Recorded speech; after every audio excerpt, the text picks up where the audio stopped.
Crime thriller एक ऐसी category है जिसे देखना हम लोगों को बहुत ही ज्यादा पसंद होता है, क्योंकि इस जॉनरा में मूवीज एंड सीरीज को हम पूरी क्यूरियोसिटी के साथ देख लेते हैं, क्योंकि एज ए ह्यूमन हमें आउटकम की ज्यादा परवाह होती है। तो अगर आप लोग क्राइम थ्रिलर पर बेस्ड मूवीज एंड सीरीज देखना पसंद करते हैं तो आज के इस वीडियो में आपसे 5 ऐसी ही हाईएस्ट रेटिंग वाली मूवी शेयर करने वाला हूँ, जिसे देखने के बाद आप डिसअपॉइंट तो बिल्कुल भी नहीं होंगे। तो चलिए स्टार्ट करते हैं नंबर 5 से। मंगलवारम, जो की 2023 में रिलीज करी गई थी। ये जो मूवी वो मिस्ट्री थ्रिलर ड्रामा के ऊपर बेस्ड है। मूवी की स्टार्टिंग में हमें दिखाया जाता है एक गांव होता है जिसमें मंगलवार के दिन कोई ना कोई मर रहा होता है, और दूसरी तरफ एक लड़की होती है जिसको गांव का हर लड़का अपनी हवस का शिकार बना रहा होता है। अब हर मंगलवार के दिन क्यों वो सब गाँव वाले मर रहे होते हैं और वो लड़के उस लड़की को अपनी हवस का शिकार क्यों बना रहे होते हैं, ये सब कुछ जानने के लिए आपको ये मूवी देखनी चाहिए। और सबसे सस्पेंस वाली बात तो ये होती है ये जो मर्डर है वो मंगलवार के दिन ही क्यों हो रहे हैं। मूवी की ट्विस्ट एंड टर्न आपको बांधे रखती है, जो आपको पूरी मूवी में बोर नहीं होने देती,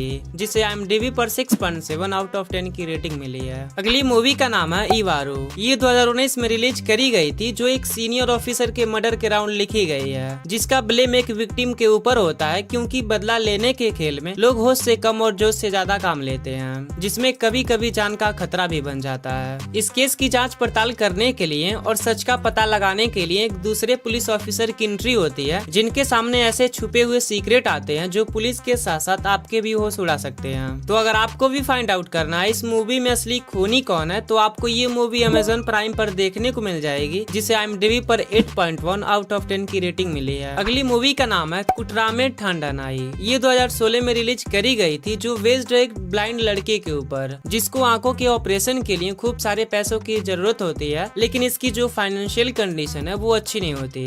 फिर किस्मत पलटती है और उसके पड़ोस में एक लड़की की हत्या हो जाती है। अंधा होने के बावजूद ये मर्डर मिस्ट्री के बीच पैसा कमाने का तरीका ढूंढ लेता है, बट धीरे धीरे खुद उसके बीच फंसता चला जाता है। और ये यूट्यूब पर फ्री में अवेलेबल है, जिसका नाम बदलकर लॉ एंड शिवा रख दिया गया है, जिसे IMDb पर 7.6 आउट ऑफ 10 की रेटिंग मिली है। अगली मूवी का नाम है हिडिम्बा। ये 2023 में रिलीज करी गई थी। ये एक मेडिकल थ्रिलर बेस्ड मूवी है। कहानी की स्टार्टिंग और एंडिंग आपको बांधे रखती है, जिसमें लीड कैरेक्टर्स किडनैपिंग मिस्ट्री को सॉल्व करने की कोशिश करते हैं। कहानी हैदराबाद में अचानक से 16 लड़कियां किडनैप हो जाती हैं, और सबसे बड़ी सस्पेंस वाली बात तो ये होती है जिन लड़कियों ने लाल कलर की ड्रेस पहन रखी होती है उन्हीं को किडनैप करा गया होता है। अब सवाल ये आता है कौन और क्यों इन लड़कियों को किडनैप कर रहा होता है। ये सब कुछ जानने के लिए आपको ये मूवी देखनी चाहिए। मूवी काफी इंगेजिंग है, जिसे IMDb पर 6.5 आउट ऑफ 10 की रेटिंग मिली है। और यहाँ तक आपको वीडियो पसंद आ रही हो तो चैनल को भी सब्सक्राइब कर सकते हैं, बाकी आपकी मर्जी। अगली मूवी का नाम है रंगी तरंगा। कहानी की शुरुआत गौतम के साथ होती है, जो एक राइटर होते हैं, और वो अपनी पत्नी इंदु के साथ एक हंसी खुशी लाइफ बिता रहे होते हैं। इनकी मामूली सी दिखने वाली जिंदगी में एक तूफान आ जाता है, जब इंदु को डरावने सपने आने लगते हैं और वो अपने पेट में पल रहे बच्चे को खोने से डर जाती है। इन सबसे छुटकारा पाने के लिए वो अपने परिवार में सदियों से चली आ रही भूत पूजा करवाने वाले ट्रेडिशन को पूरा करने के लिए गाँव जाने की जिद करती है, जिसकी वजह से गौतम को इंदु के साथ उसके गाँव जाना पड़ता है। यहाँ से कहानी में ट्विस्ट आ जाता है, क्योंकि ये गांव बाहर से जितना शांत और मामूली दिखता है, अंदर से ठीक इसके उल्टा यहाँ पर लोग अजीबोगरीब हादसाओं में अपनी जान गंवा रहे होते हैं। कुछ ऐसे किस्से जिसमें इंसान का कम और शैतान का हाथ ज्यादा नजर आता है। गौतम की जिंदगी पूरी तरह से पलट जाती है जब एक रात अजीब सी घटनाओं के बाद उसकी पत्नी इंदु अचानक से गायब हो जाती है। अब आगे इस मूवी में क्या कुछ होता है ये तो आप मूवी देखने के बाद ही जान पाएंगे, जिसे IMDb पर 8.2 आउट ऑफ 10 की रेटिंग मिली है।